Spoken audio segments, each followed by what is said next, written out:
বন্ধুরা, এই যে একটা রান্না শুরু করব। তো ফুলকপি রোস্ট করব।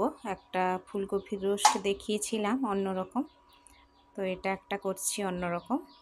এই যে এটাই মশলা দেব, এলাচ আর হচ্ছে তোমার কিশমিশ, এই যে অনেকটা কাজু বাদাম দিব। তো এটাকে ভালো করে পেস্ট বানিয়ে নেব মিক্সারে। একটু আগে শুকনো গুঁড়ো করব, তারপরে হচ্ছে জল দিয়ে দিয়ে গুঁড়ো করব। যে ফুলকপিটা একদম ডুবো তেলে একদম ভেজে নিচ্ছি, লাল লাল করে ভেজে নেব।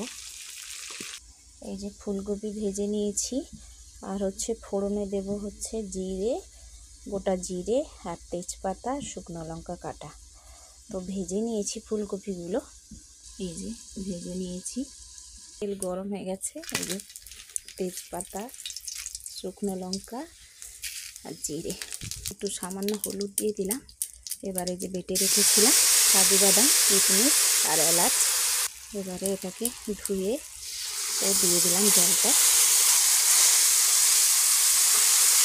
এটাকে কষাবো। এটা আমি সামান্য একদম হলুদ দিয়েছি, অল্প করে। তোমরা বন্ধুরা চাইলে বেশিও দিতে পারো কিংবা নাও দিতে পারো, আমি একটু দিয়েছি।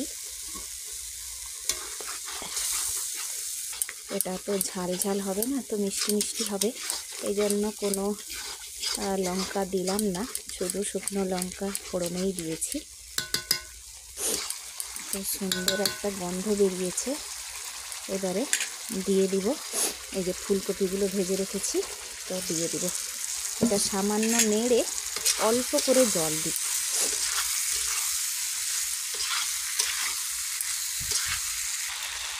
কম করে জল দিয়ে দিলাম। সুন্দর একটা গন্ধ বেরোচ্ছে। তো এটা একটু ফুটলেই রেডি।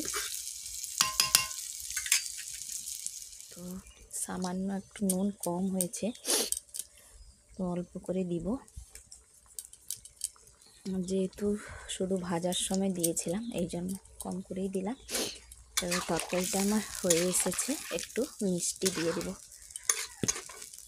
চিনি দিয়ে দিব কম করে। তো বন্ধুরা, রেসিপিটা করে তোমরা খেয়ে বলো কেমন হয়েছে এই রকম করে।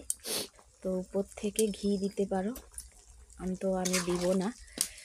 আচ্ছা, আমার বরমশাই একটু খেতে চান না, ঘিটা খুব কম, রেয়ার, তো এই জন্য দেব না। ওই যে টক বকিয়ে ফুটছে, তো নামিয়ে নিব। ঠান্ডা হলে সুন্দর গায়ে গায়ে মাখা মাখা হয়ে যাবে। তো আজকের মতো এখানে শেষ করছি বন্ধুরা, টাটা।